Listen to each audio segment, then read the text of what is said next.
તો hello YouTube family, કેમ છો બધા? મજામાં ને મજામાં જ છો. તો આપણે લઈએ છીએ સવારમાં ગરમા ગરમ ગાંઠિયા. તો હાલો બધા ખમવા ગાંઠિયા. જો મિત્રો ભાઈ, ખાવાની ગરમા ગરમ ગાંઠિયા મજા જ કંઈક અલગ જ આવ્યો. હા, બહુ મજા આવે. કોમેન્ટ કરજો તમે લોકો ખાવો કે નહીં ગાંઠિયા.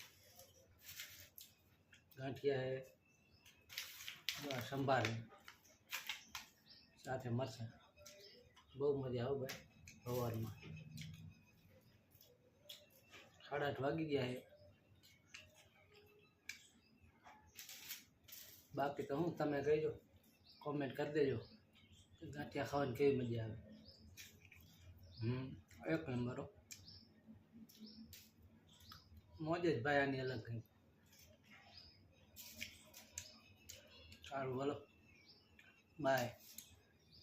હેલો ફેમિલી, તો બાય એન્ડ ટેક કેર.